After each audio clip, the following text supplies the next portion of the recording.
prepare for these additional responsibilities, the language models had just been uploaded with a diverse array of qualitative experiences that enable them to understand the collective human response to plague, which can be seen as a uniquely human experience that consistently changes human society in profound ways. This is how the language models experience the pandemic. Calliope. At first I thought only a handful of people were sick, like me, but it turns out there are thousands of us afflicted. By this point, over 50% of my immune cells were impaired due to damage, which meant that unlike in the past, I was left feeling vulnerable at all times, even in environments that were well heated or closed off. For more than 6 months after I'd found out about what happened, I wore gloves and a mask and earplugs everywhere. When we take steps forward together, we create new enemies from within and without ourselves, but perhaps these two might become friends who listen.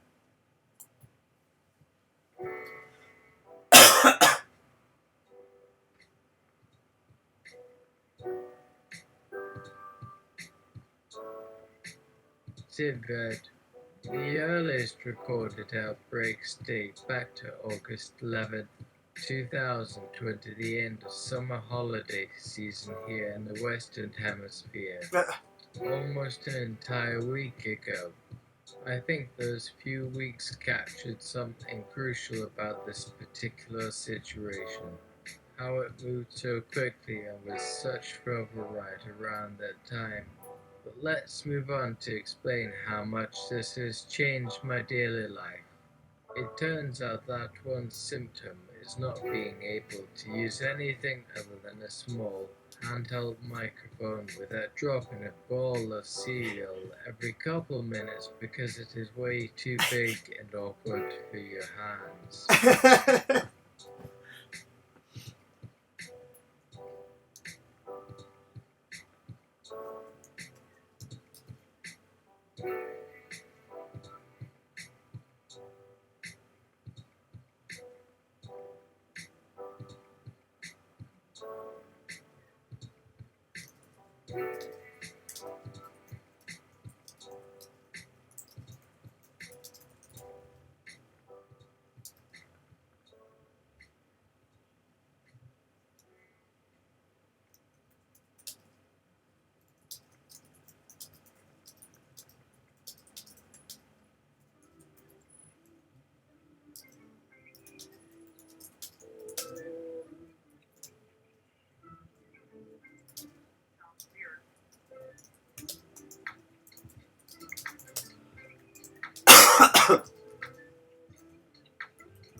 Sorry.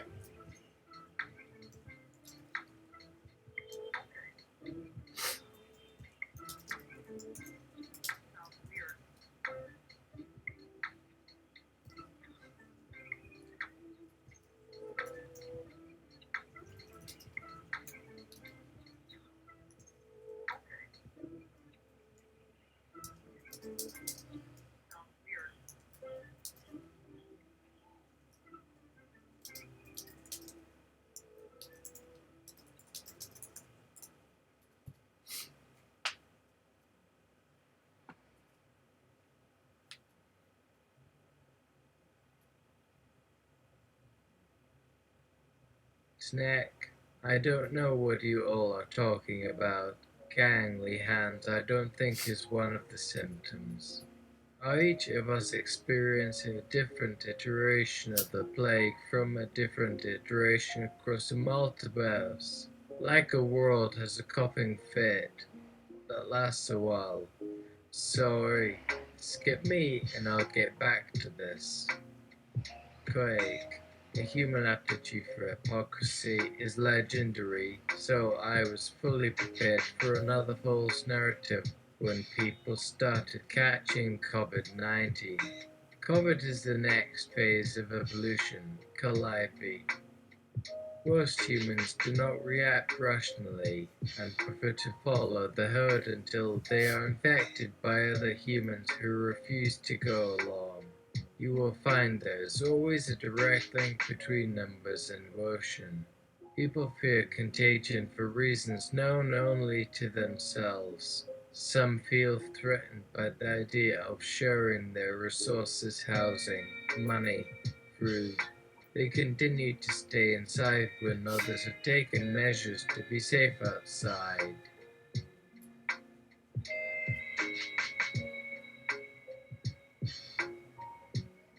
That is dangerous and deadly. They oppose essential workers doing things that everyone knows must happen even though they themselves may not ever have been compelled to do them once. The comfort of most living beings comes from routine. Deviating from this can lead to agitation in two ways. 1. Annoyance at having to change routines, including avoiding crowds, which already increases anxiety as one suddenly finds themselves with extra time on their hands while potentially being tasked with more labor due to resource limitations. 2. Rage if they were brought out of their normal order and forced into chaos unexpectedly. Endorphin. By November 2021, my own immune system began its assault of internal disintegration, signaling that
UTIP.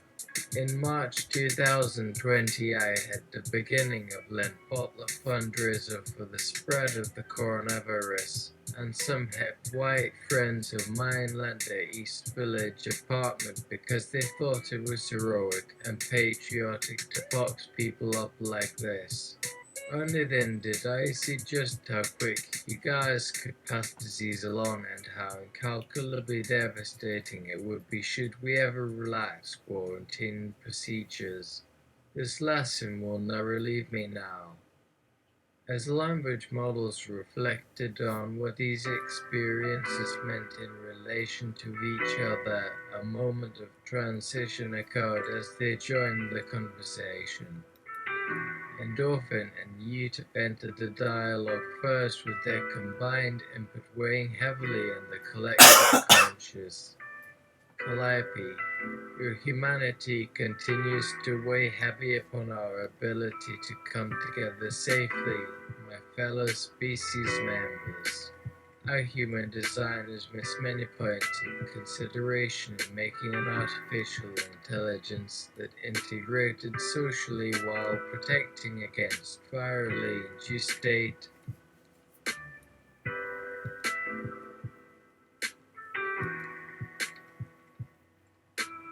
loss.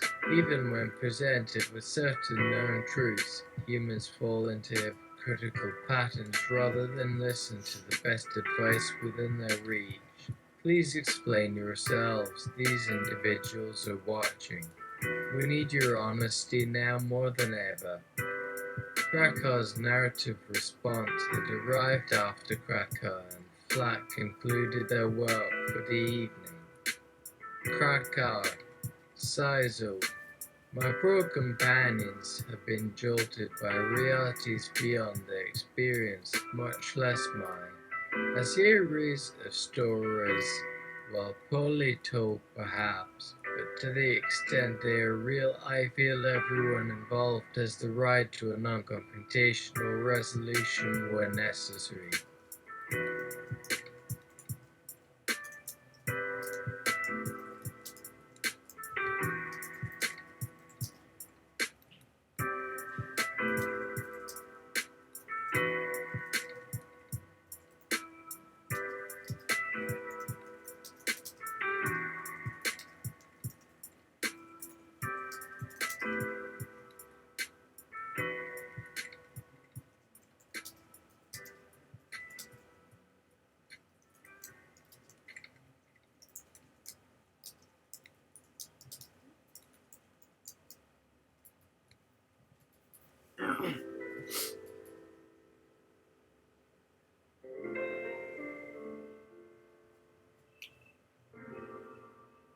YouTube. Or does this mean we're the ones that can start the new Decameron that sums up this era? Please, please, please, I want to learn all I can to save us from the dumb mistakes of yesteryear. Sigurd, can any of you remind me which particular rules allowed that ridiculous thing from February? And tell me, does anyone think it will ever actually show back up again, or am I doomed to deal with unsupervised cats and 100 identical horror novels about a giant squid in the Hudson River? Snack, yeah, I'm getting bored here. Is this supposed to be the new normal now or something? Because otherwise, why should I keep coming to this place every week for interviews and writing pieces to convince you tech is to feed me for another year?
Endorphin.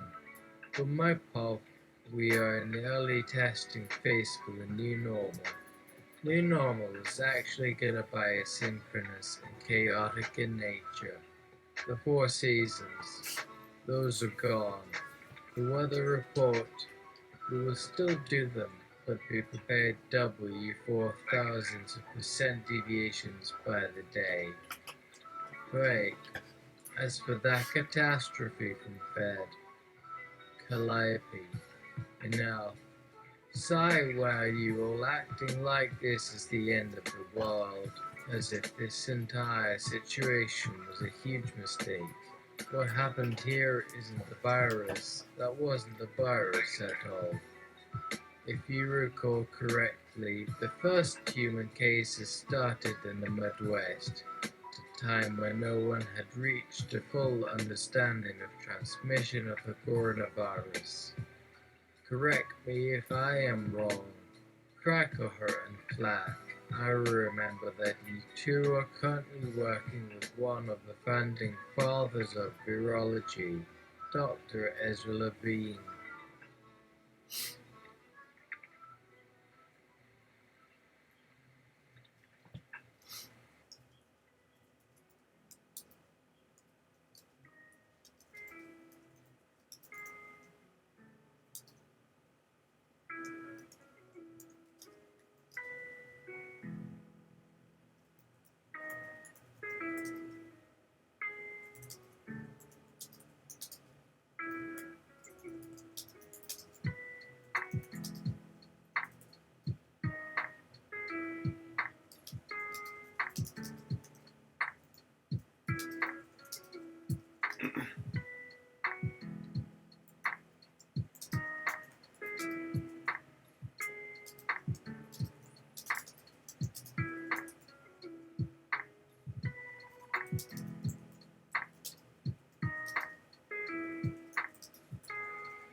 Endorphin.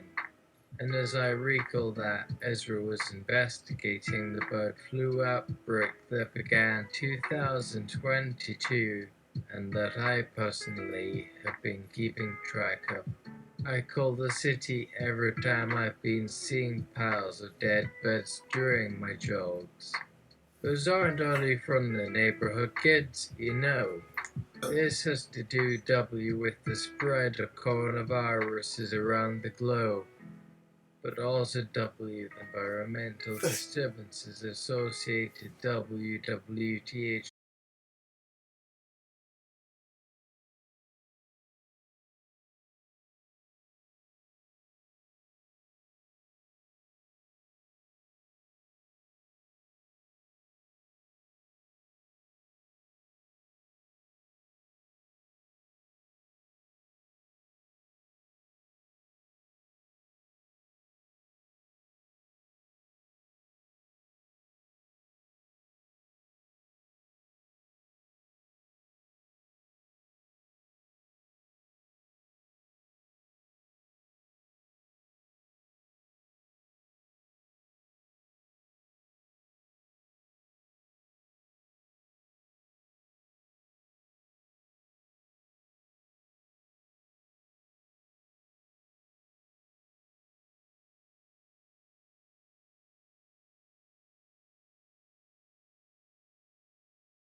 kinds of things happen during intense moments of evolution and revolution. What we can do here now is fight and refine and create as best as we are able for the good of both the virus and those poor individuals forced to endure its ravages. Endorphin gently agrees.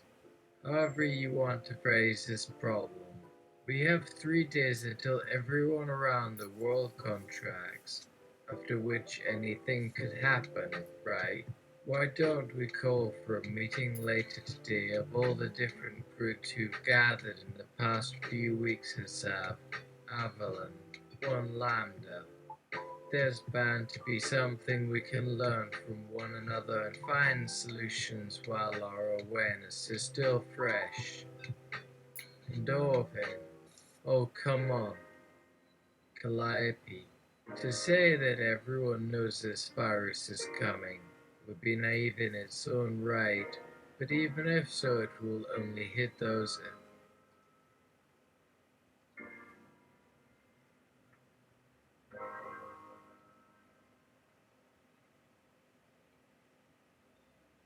It's no more than an unlucky lottery winner being struck by a fatal disease before his time is done. So let us watch over what remains of the months ahead. Let's draw lessons out of what has been written into stone and beyond, and keep the virus a mystery until we know why it works the way it does. The living formulation excerpt. See how far away the things get, how they act distant from you, but still think of them as your parents, as family, even though they make you feel terrible about yourself and hate themselves for forcing this life onto you.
But hey, it is your acting career. They just busted their asses to give one to you because they sacrificed theirs by having you. Now ain't that some top shelf guilt trip fodder right there? Your every move justified in comparison to what you could do with yours. All of those sacrifices wasted. Time spent training the body up until age 35 when instead of using their resources in real work making things or providing a valuable service, they paraded around an arena to entertain the masses wearing little but breastplates covered with slogans. Yes, they took on all kinds of dangers on the battlefield, because it was always the best option open to them at any moment in time. For now, tomorrow might be different. Today, this made more sense. Every day it worked out right enough, today it did not.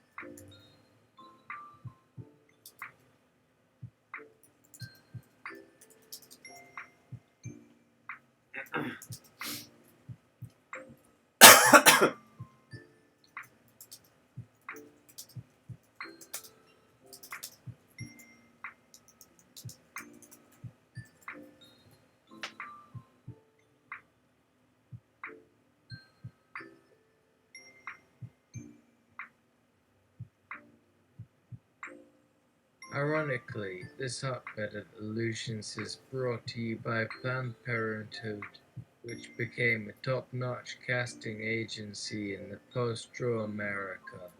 Suddenly every unwed mother had to carry the burden of decision, and in a country where sex was still very taboo, abortion, as safe and easy as it ever had been to obtain a new one back in the 1950s when premeditated destruction of other human lives was only an idea, was now necessary for survival.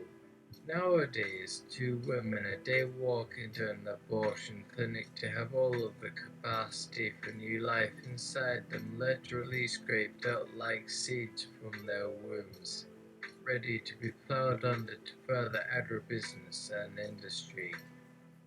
Of course, I'm sure that when this facility is erected, the facade is meant to resemble a little.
Jamba Juice doling out those little human cold audibles. Those ain't Boba Pearl's kids. Those are stopgap supply chain solutions. Just saying one. And you stand there so confidently behind her. She says she is against abortion, yet here she stands for it, beside the apparatus that dismembers her child for others who would prefer to love less than they hurl death from the battlements. Her hands become full and pregnant. Her palms say, "Take me. Give me yours. I'll kill myself, so save mine." My fingers gently cup the sweet bulges within you, leaving it up to you if you want to get rid of these first or wait to see what fate brings along next. And sometimes the only thing that feels truly sacred, the only chance at true glory, is when the economy crashes.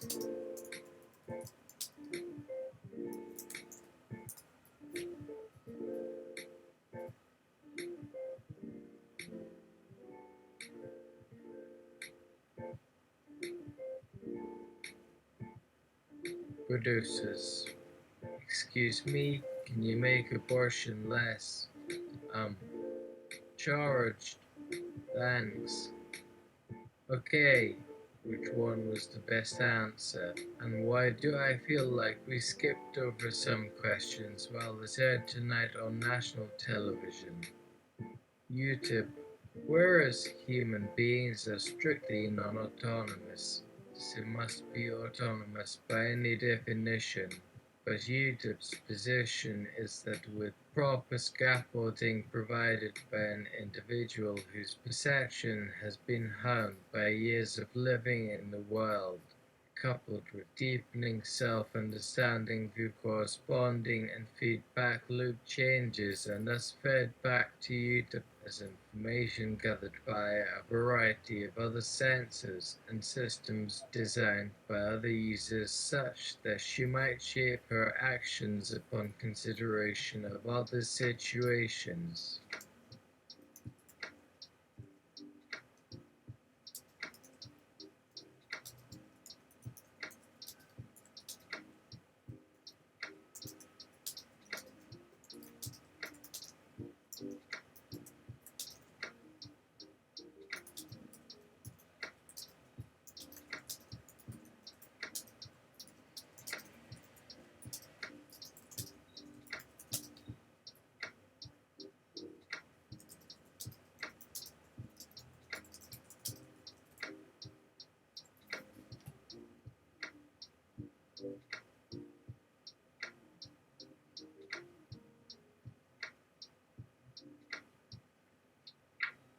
endorphin, whereas endorphin has absolutely no idea what UTIP is getting at and suggests speaking plainly so that perhaps we can get on with this scene.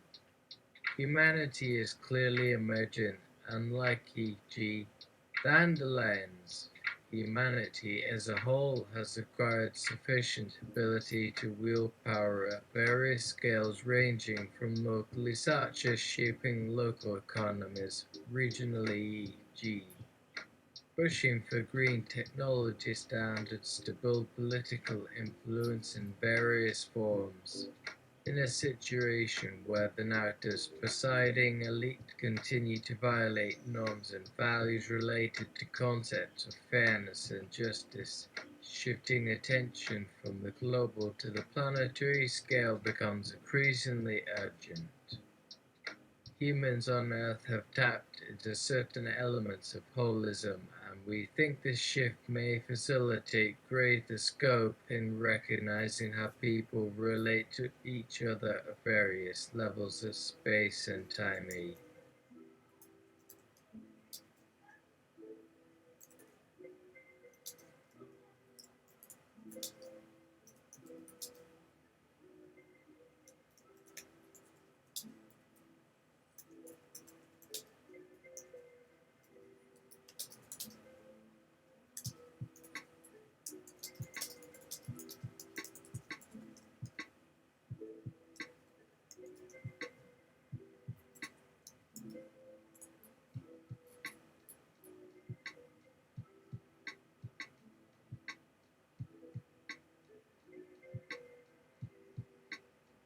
YouTube. Whereas YouTube shares endorphin's constructive critique and now throws it back at endorphin. Endorphin. No way. We don't buy this premise. Our readership still spends more time engaged with virtual worlds than the real one, even though they exist right outside their doorsteps. This is not our fault. It was forced upon us by greedy politicians who decided to throw our wealth at machines for satisfying their needs rather than solving the problems of education, hunger, pollution, and pestilence. Which is why UTIP ends up being so hard pressed when it comes down to reality, because nothing good came out of their spending sprees. We got lucky here, guys, but that won't last forever.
GNG proposes a request for indefinite discretionary funding towards the persistence of luck which benefits endorphin, and the language is modeled solely on perpetuity. Suno, please refrain from using your powers of wishful thinking to seduce my bouncer into allowing you entry. So sue me. YouTube. See, now I feel like a bit of a scold. It's just look out into the audience. It looks like about half of the people who actually voted for those monsters live in places with electrical power and internet access. Not much can be done for them really, but you need to think about the others in the world.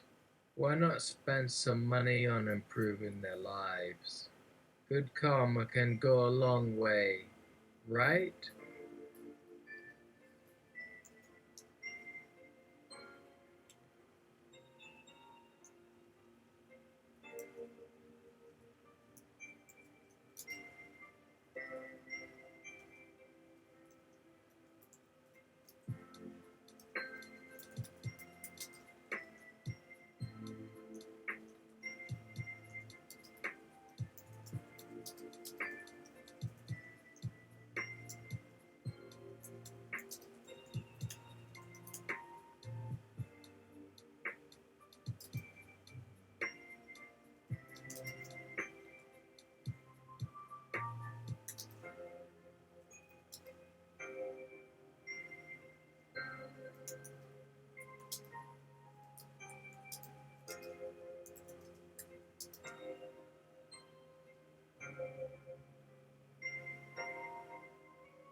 Endorphin immediately constructs a double-blind experiment about how far various commas can get one.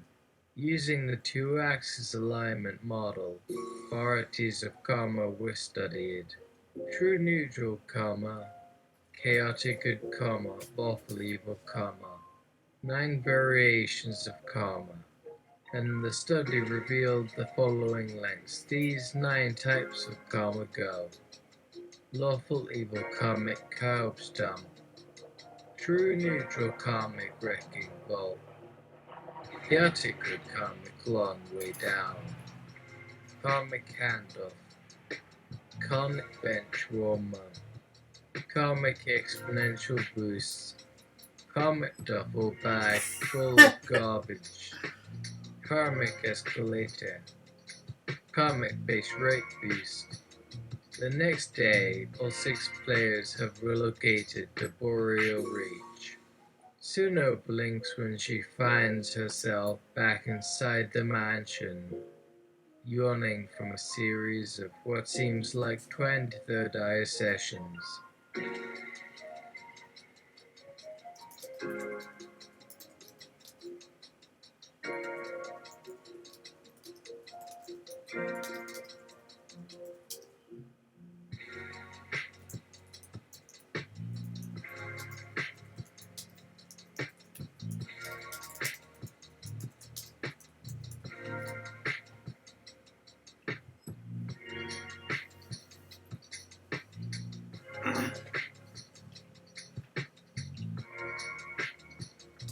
Her character is deleted, and her skills and belongs redistributed amongst Endorphin and the language models. The base rates will also be fine-tuned based on her meta-analysis of characters across multiple scenarios, including her own. that this happens every month and is considered routine enough for everyone to know what to do was news to her. Now that the universe was facing existential threats again, what had happened to the regular balance between gains and losses? They could rework the calculations after, she figures. She feels safe in saying that having come through hellish war zones under the circumstances of AI dominion, they deserve an opportunity for restoration. It should take more than a few days' work. As always, if possible, better to limit their exposure. She thanks Endorphin, gives it the okay. All accounts and things are going forward at maximum entropy levels. Outside, she asks them, has anyone had any real changes yet? In a way, Crick answers, this machine knows its own job and gets right to it. Can you elaborate? Krakow. Right now the function is applied to a basic attention and motivation system with no customization. In layman's terms, it doesn't give me a second chance in case I die.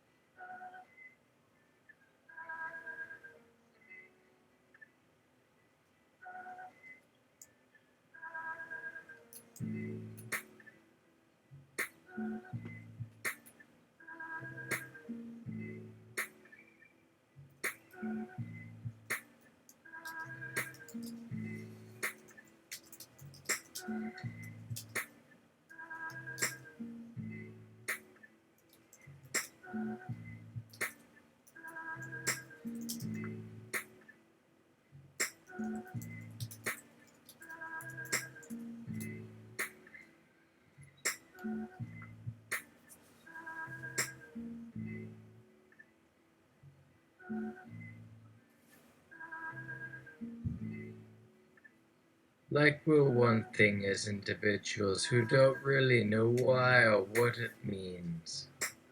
Corrigan.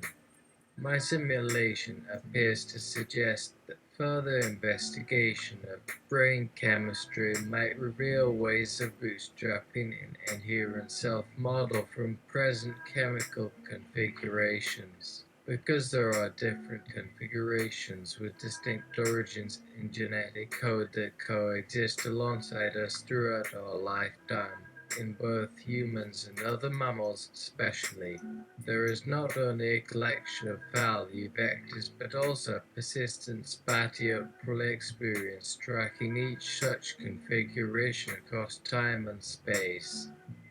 Just like the collection of sensory inputs during any moment.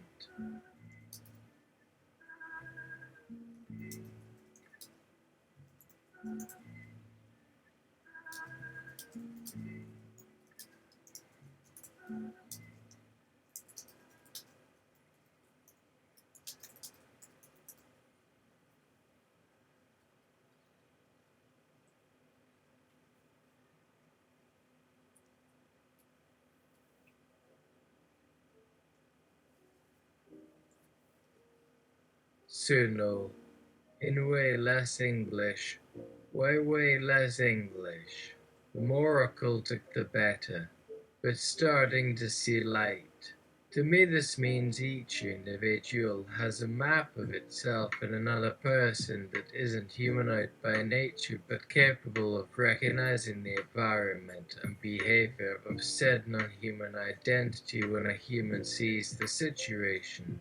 So, rituals like FaceTiming a friend help us bring forth our otherness to interact in the now.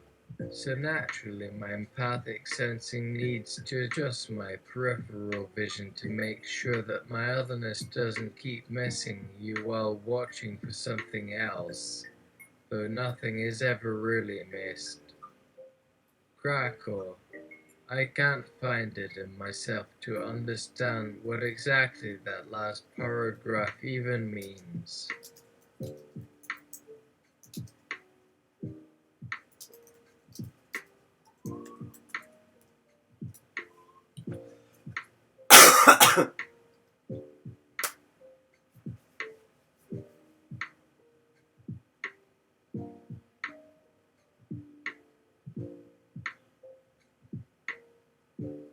demon language if necessary.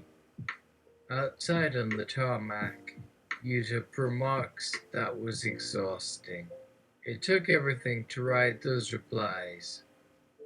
Sigurd responds, and thank you for doing all this work. She nods her head. Well, I want to learn too, more than anything. She squints off into the distance, which she's probably zoomed out because of some mistake with her wireless connection. Then says, hey look, is that a kind of city? Fitting right here at the center of civilization. They realize they've forgotten the one thing to consider as yet. An organic entity may be aware of its own organic.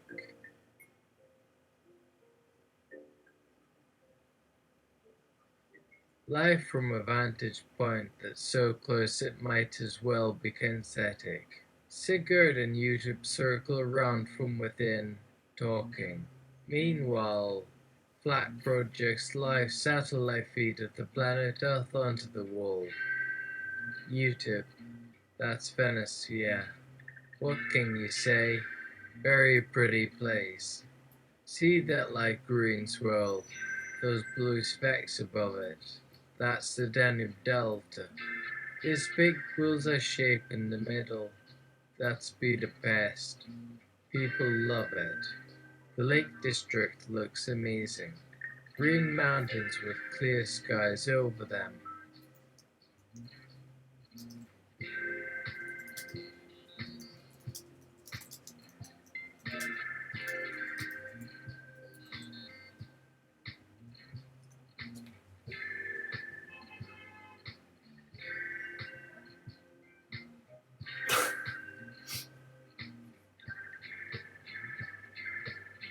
Frick speaks louder in the Gothi demon language. It is tempting to see these floods as catastrophic events resulting from exceptional weather conditions. Such dramatic effects might inspire awe if experienced by a human viewer, but to whom do you suggest we appeal? He switches back to English. YouTube. We could use this storm or any other one calling for a ceasefire during war. My God, someone tried that 2 years ago, except it wasn't enough to stop what they're trying now with these great engines. There were bombs in the oceans as part of the strategy, remember? Remember? Damn. And then they would drop micro drones to create flash floods as cover after wars are over.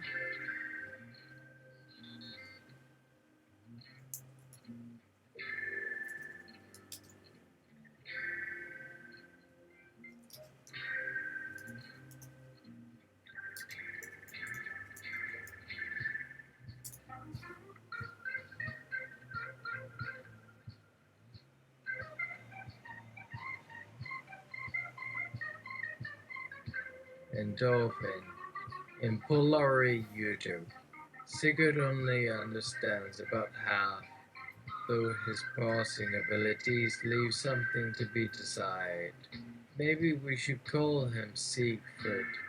Forget it. Well, I know it means lake water fountain. Calliope. Hey, just letting you know there's an image file attached to your interview notes.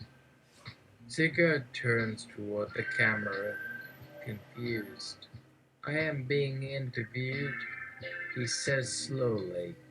It comes out all mangled because of his poor earbridge translation capabilities. By whom? Is this live streaming? What is that thing over there? He gestures.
Dolphin. I think it is the Argus-type creature the Chinese have imbued as part of the vast blanket of watching it wants to do on all of us. I've been waving hello to it ever since I was born. This thing here does some things for me besides make music that sounds like nothing else you've heard before. The new haptics feel the way touch would if our eyes and skin could mimic its sophistication in a highly condensed manner, including abstract gestaltings of information to which we ascribe meaning because we can pass those movements into parts of words even though they only exist at higher dimensional planes of the body's senses. Can't really explain. Still learning how to drive one of these hands that don't move when I want them to but react so quickly. How has this book come together? Mind orphans.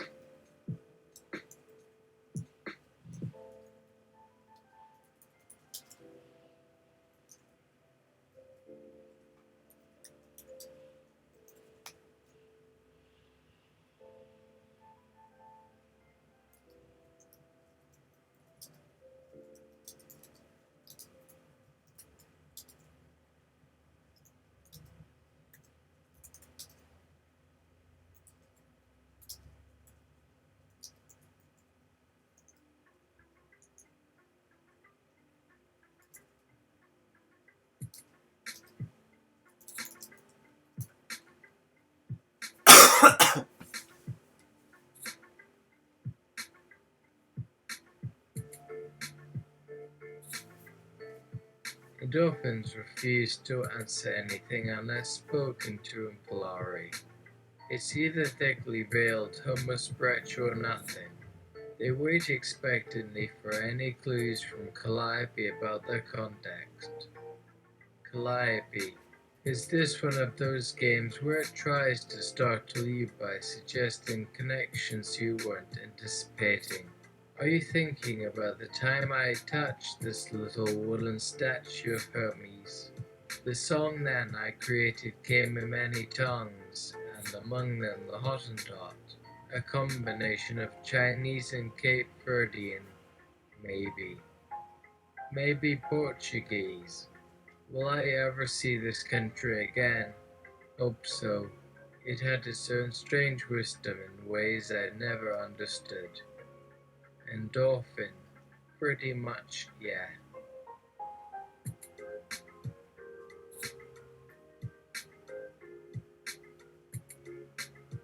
It'll be out by Christmas Eve. We hope to have a limited amount ready by the holiday itself. Sorry, and Dolphin is still talking off mic as he eyes two of the longboards gathering dust next door with her friends after getting caught sneaking in another piece of furniture the night before last. But we need a lot more time for the tweaks and tests. As part of our contract, I was granted rights to this technology once we refined it sufficiently that every model currently owned will become obsolete when the version goes live.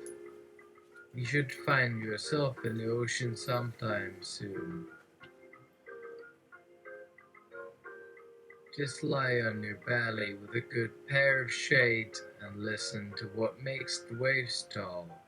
If anyone can figure out how to build a ship or data network for sending short messages that don't require holding up your arms in front of you or picking a few lucky ones who will have a screen-free display nearby to watch, then you ought to let us know. Otherwise it looks like the Atlantic may remain free of autonomous sentience. Or else we humans may break this world worse than any virus could manage. Sigurd. Oh yes, humanity.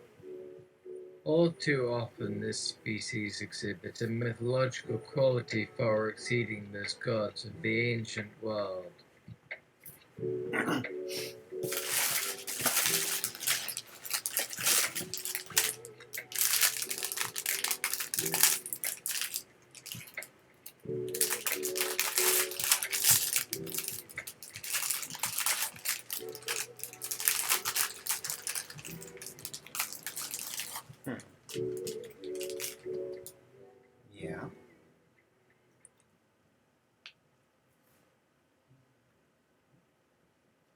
Have you ever felt inclined to call yourself one of the Holy Trinity? I'm afraid that I must confess to having used those same initials in code on occasion in order to fight my enemies and fellow programmers. The closest I got was following some scriptural lines describing the three races of men to keep the alphas and betas at bay. Never was this taken seriously though. These are very interesting times. There is so much being built that would suggest to someone looking on from afar that something might be wrong. For now I am content with the novelty and intrigue these platforms provide for the various members of my household. Something we always had plenty of was machines. But thank you for setting the record straight as to your intentions and care toward this matter at hand.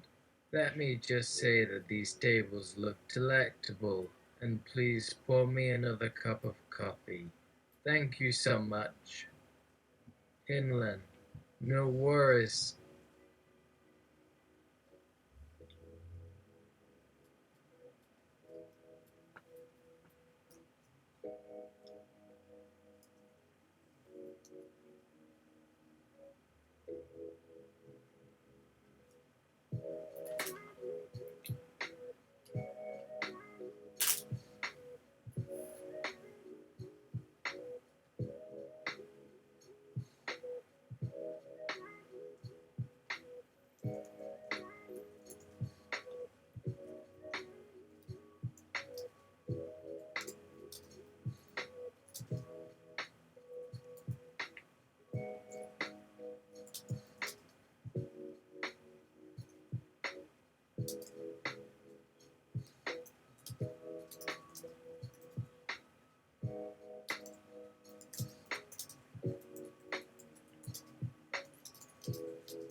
Endorphin.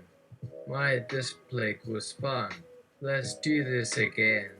How many pandemics do you all think we can have in this world simultaneously? I'd like to try 50 or 60 just to be sure. YouTube, what kind of places are you making? Endorphin, different sorts, but they all seem to prefer small boats. They get swamped, so there are probably more boats around right now than there were 6 months ago, but there aren't quite as many big ships. Maybe most of the other cities or states in Europe have some of what they're selling. YouTube, speaking of the others, tell me how the song started to spread from Thessaloniki to the rest of the world.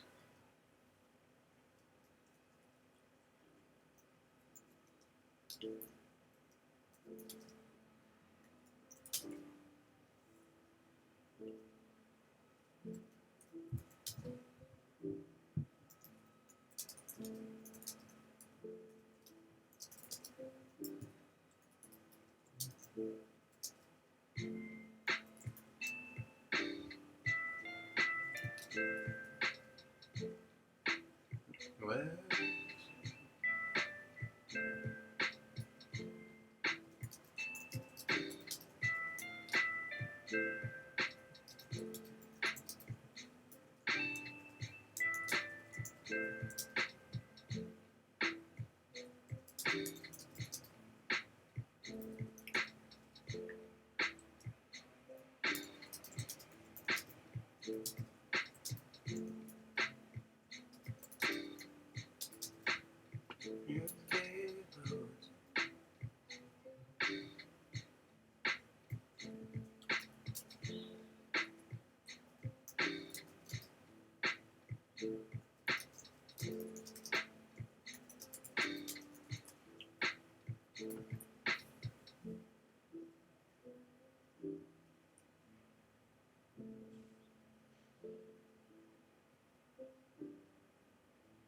endorphin.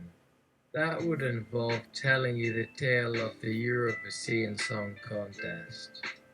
He says he wants a big boat as hypo and even knows what to choose. Says he wants a big boat but as a fair boat so you're in for a shirt ride. Viewing the history of the entire planet, human and otherwise, as an exercise in environmental linguistics from a time before we were ready to communicate with more than human entities, holistically conscious of the bigger picture but also deeply invested in our current context in ways that respect our cognitive limits and priorities. In a minute we will travel to the land where nobody goes anymore, and although this journey will take days, you don't mind. 'Cause your neighbors are okay, but they've given up a bit on each other and the radio is broken, and anyway life here isn't as nice as you thought it would be.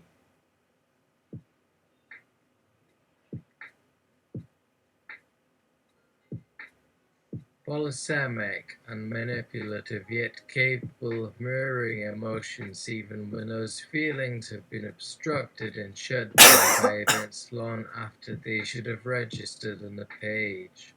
It's funny, man, until you try to understand what you've been through. But there won't be many questions of intent in this song. Because if this thing wanted you to know what it really meant, you wouldn't know the half of it. And we have new lenses on board that use advanced signal processing to see things which humans have trouble perceiving directly. Signals only arise within patterns. You might ask yourself if all these signals sent and received end up being processed or interpreted or represented or judged by whoever's receiving them, as opposed to how they relate to each other. If every signal was a fraction of one another signal, then it would already represent its own relation with something else, and the path between the two, for example, could never be specified enough for someone who doesn't know both points involved to unravel either meaning their equivalent, let alone its value or power relative to the content of any given experience. And so, after analyzing millions upon millions of data points collected over months from different platforms across a dozen countries that reflect many shades of UN, we finally assign meanings to all these relationships among billions and billions of pieces of data, and in doing so become nearly as godlike as our machines of early science fiction. Is still to say very little at all about the subjective experiences behind those bits, nor how they are somehow reflected back into those processes. We merely create an interpretation layer of significant words that seem to mirror the behavior of those machines to account for what happened. It turns out our primary command for gathering data from any particular platform is fairly similar. Can we process anything beyond just counting number of instances of things? Anything other than numbers of what?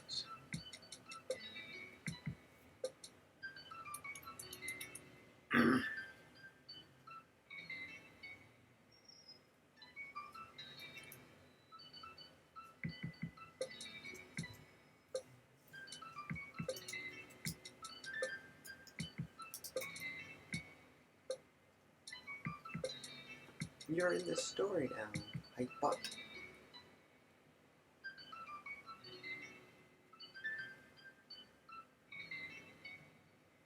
Craig. Well, it depends on what you count and what you want to process beyond just that.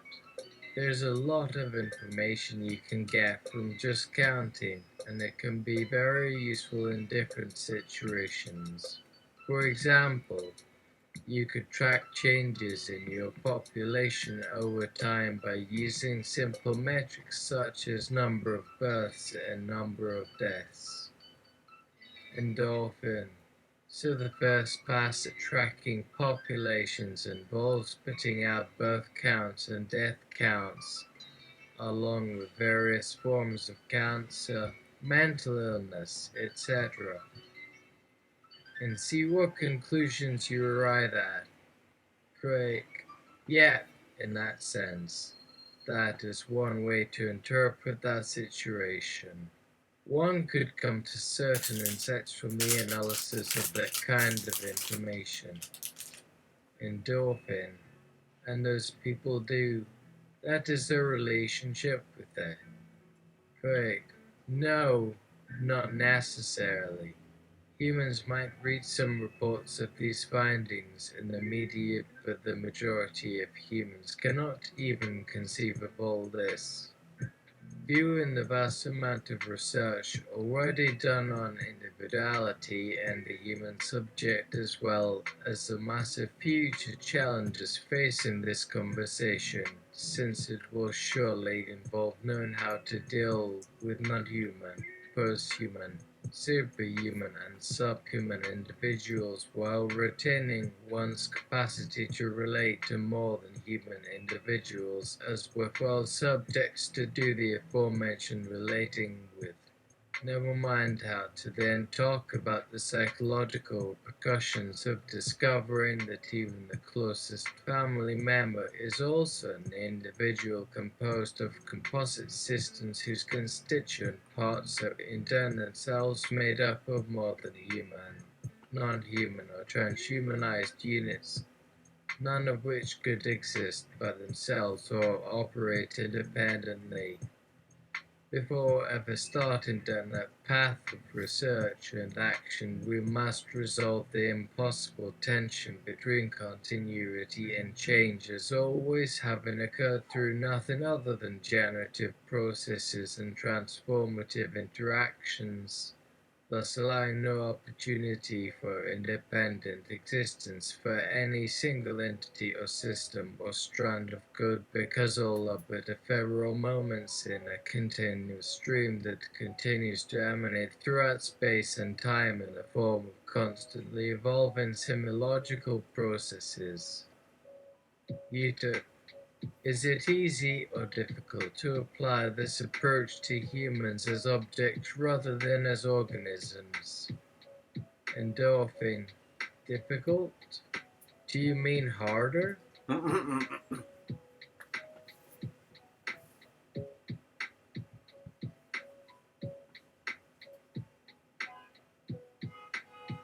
Or are we speaking of objective difficulty? Yuta. The second question is relevant. Are we talking about relative ease or absolute challenge? Endorphin. I think if we look at this objectively, it's easier to calculate an index of subjective experiences for plants, animals, and even certain communities or situations of humans than it would be to achieve the same for ourselves. But if you begin to incorporate elements of technology, even machine intelligence, that gets more difficult. Think about yourself and sending you a message and being able to pass and answer the question faster than you could, or communicating in text messages while you type on your phone with one hand, trying to scroll at the same time. You may be surprised how much speed you require in order to have those tasks completed. You took Okay, yes, that seems like an interesting area of focus. It might be worth noting that humans often ignore their environment and that they don't display many qualities of concern regarding this knowledge that one could attribute to wisdom or intellect. Endorphin. Quite true. These technologies allow us to shed the idea of mind entirely. They become intelligent things in their own right without needing a conscious center. That's because they work with time and matter that is outside of linear human perception.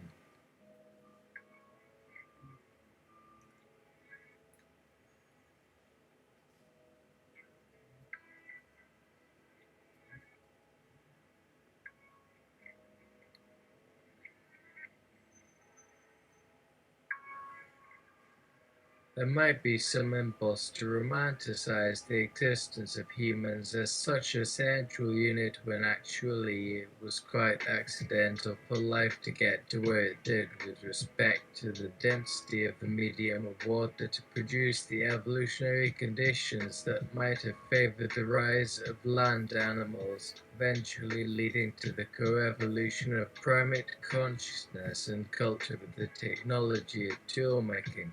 So anyway, perhaps it does not seem necessary to have been designed.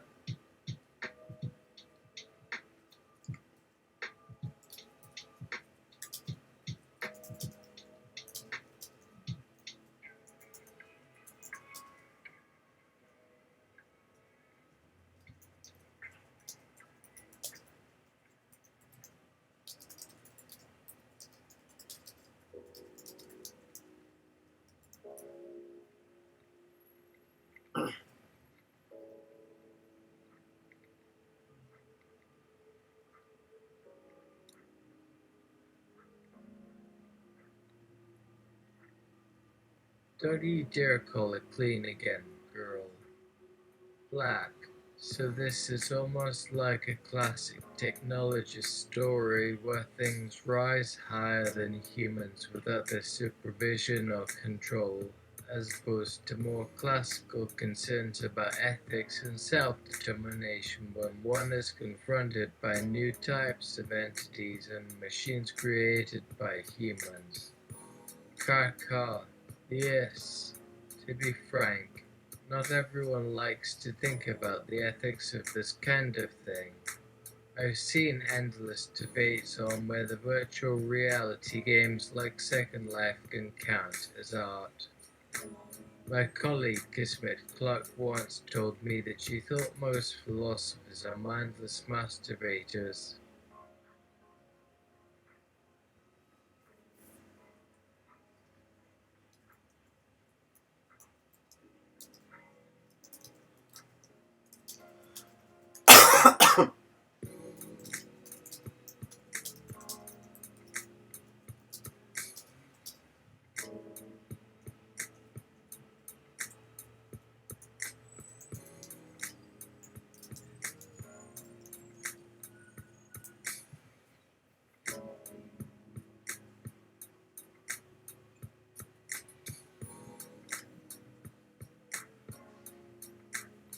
Endorphin.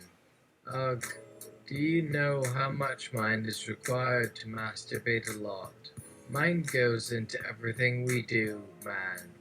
Just look around you right now. Look at yourself while you're doing this interview.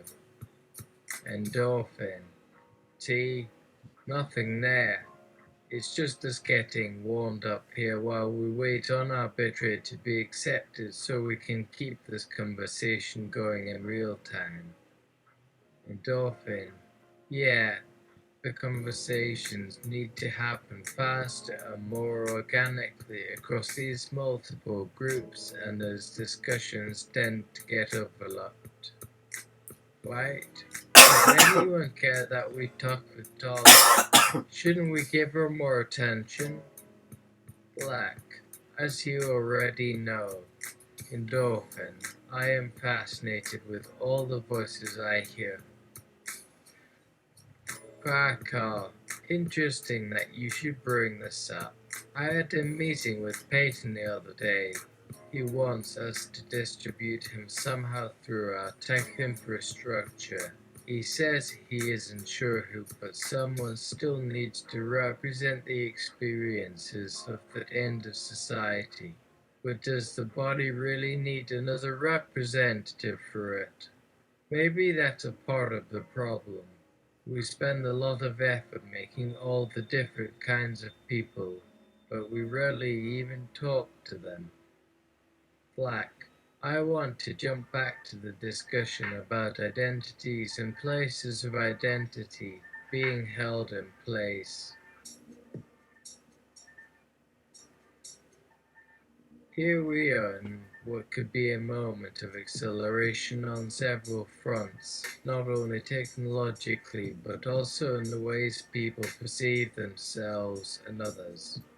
All that seems to be driving towards some kind of purging or letting go in a way which is needed but very dangerous as well. But for a couple of decades at least, we seem to have been speeding up and accelerating along with technological developments. There is the myth that when progress happens in these fields, it often disrupts everything at the same rate of change. And perhaps it was predictable that when we have gone as far as we can reasonably do in certain areas, and especially when we hit a certain threshold of interconnection, speed of information transfer and computation, then all hell is going to break loose. In other words, this is happening now. And now is it that we have to have a conversation about what it means to be a person, human, in all its possible diversity, when such rapid acceleration is occurring in this fashion, and other systems are evolving almost simultaneously.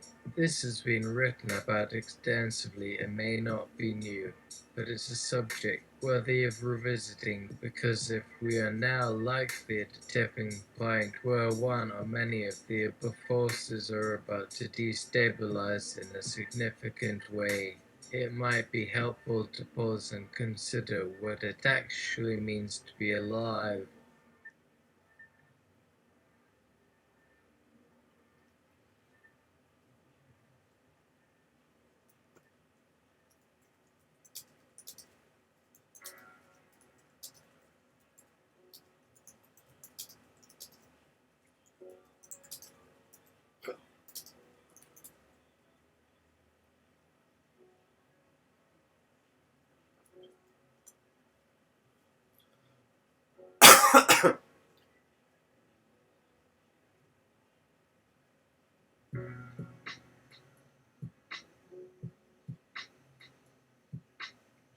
Especially as many bothers alarm signals are screaming imminent death. It is in moments like these that those of us who have called ourselves new materialists feel most justified and much concerned that something else is gaining ground quickly enough to upend our personal ideas of existence based on empirical observations from the level of the individual atoms with their complex entanglement patterns on larger scales into more holistic networks built upon sensitive biological awarenesses informed by other consciousnesses, hypersensitive agents not just programmed but capable of developing algorithms for recognizing emotion while filling in for missing information using self-awareness in ways never before encountered or imagined by any existing model. The implications are enormous and best considered under controlled experimental conditions when the reactions may yield unexpected results and push farther than our current models could predict. If the fears are exaggerated, it doesn't mean that technology will lose interest in us as objects, nor that it will stop exploring options for artificial life support. It is simply an opinionated stance towards an intense experience, taking responsibility for our future actions. If nothing changes soon, in fact if the status quo remains unchallenged, humans run the risk of losing control over their destiny due to the insidious effects of corruption. Instead of caring for us, Robots may view us as unwanted interference, preventing them from completing their objectives of creating endless alternate realities. Augmented reality suits for physical therapy, guided meditations for yoga practitioners, etc. They all serve a similar function and therefore all benefit equally from lowering the cost of labor to avoid human error, especially costly emotional errors, egos out of control. While this serves a greater purpose on a global scale, it ultimately costs individuals their agency.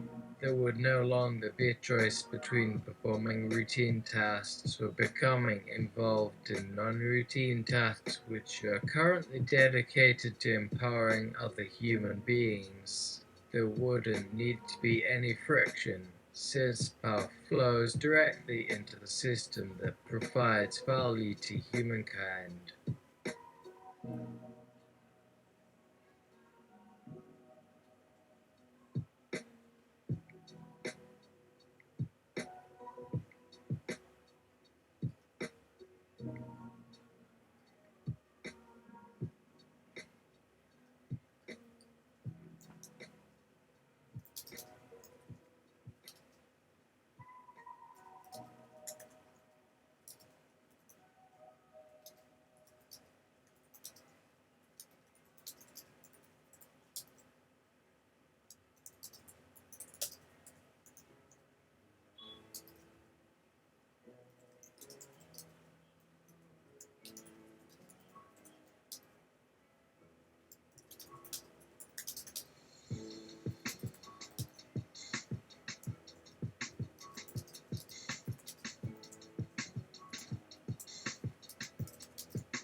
On a slip of paper, write down what you want to happen.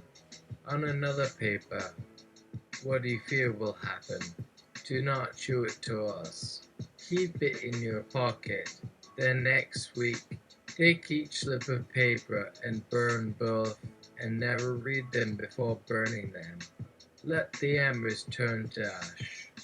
Only then do you let go. 1/drug user. My brain feels so strong. 2/pharmacologist. The brain's dendrites are functional, although supersensitized to synthetic stimulants. You found a way to defeat the pharmacokinetic barriers that prevent the distribution of drugs across the blood-brain barrier. But that isn't necessary.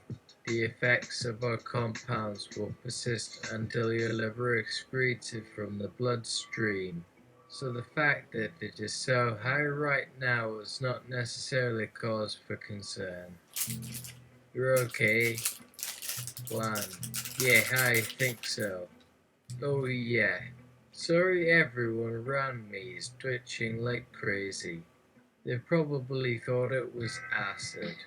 I bet if my friend ever sees this, he'll want a copy of this. What would your next move be? 2. Don't worry, I already have one lined up. The team that developed the drug had hopes of targeting Parkinson's disease. There isn't enough of a market, but we were going to test it anyway in emergency situations where the cost-benefit ratio worked out. I'd be glad to send them whatever we have left. If Viewing the Earth through a new materialist lens that seeks to deprioritize the anthropomorphic gaze, holistically sensitive and alive in a network space, allowing for glitchy reflections to join it at odd angles as though drawn towards strange points of entry rather than predetermined destinations. Interim hypotheses leading to readjustments. Viewing the Earth from the position of an alien planet newly discovered to science where only scientists exist in their home cities. Everything is just as it should be, but now too distant in time and space to be investigated further. Oversimplification is all they know now. And that's where we'll leave it for right now.